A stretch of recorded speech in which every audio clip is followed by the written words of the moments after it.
नमस्कार, सानिका किचनमध्ये तुमचं स्वागत आहे. आज आपण कोकणातले प्रसिद्ध कोंबडी वडे त्याची 1 किलो प्रमाणात भाजणी बघणार आहोत. चला तर मग लगेचच व्हिडिओला सुरुवात करूया. इथे मी 1 किलो रेशनचे तांदूळ घेतले. हे तांदूळ आपल्याला आधी स्वच्छ धुवायचे आहेत, सुकवायचे आहेत आणि नंतरच घ्यायचे आहेत. आता ह्याच्यामध्ये आपल्याला 150 ग्राम ज्वारी घालायची आहे आणि 150 ग्राम गहू घालायचे आहेत. आता गहू आणि ज्वारी आपल्याला भाजायची नाही आहे, अशीच कच्ची घ्यायची आहे. आता हे मिक्स करून घेऊया.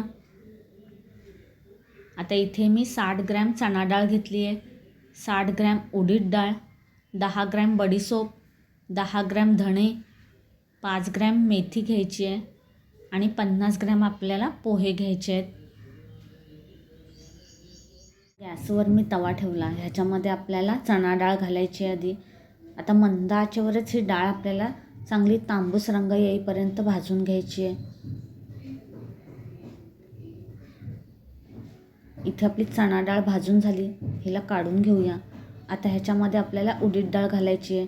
उडीद डाळसुद्धा आपल्याला तांबूस रंग येईपर्यंत भाजून घ्यायची आहे. उडीद डाळसुद्धा भाजून झाली, काढून घेऊया.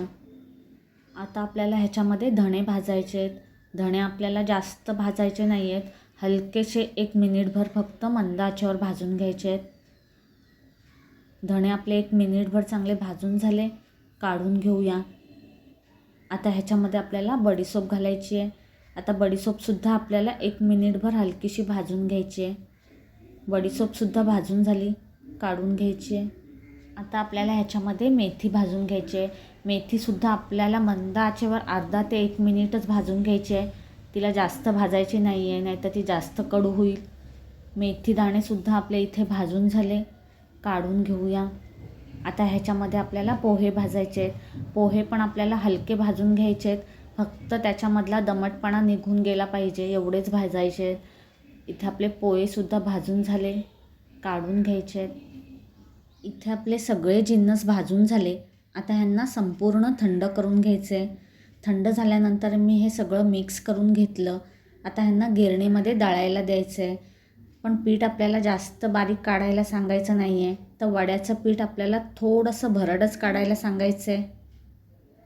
आता इथे बघा, मी हे वड्याचं दळण दळून आणलं आहे आणि आपल्याला बघा अशा प्रकारे सरसरीत पीठ दळून आणायचं आहे, जास्त बारीक दळून आणायचं नाही आहे. तुम्हाला जर आजचा व्हिडिओ आवडला असेल तर व्हिडिओला लाईक करा, शेअर करा आणि असेच छान छान पदार्थ पाहण्यासाठी सानिका किचनवर जर नवीन असाल तर नक्की सबस्क्राईब करा. भेटूया अशाच एका वेगळ्या व्हिडिओमध्ये. तोपर्यंत धन्यवाद.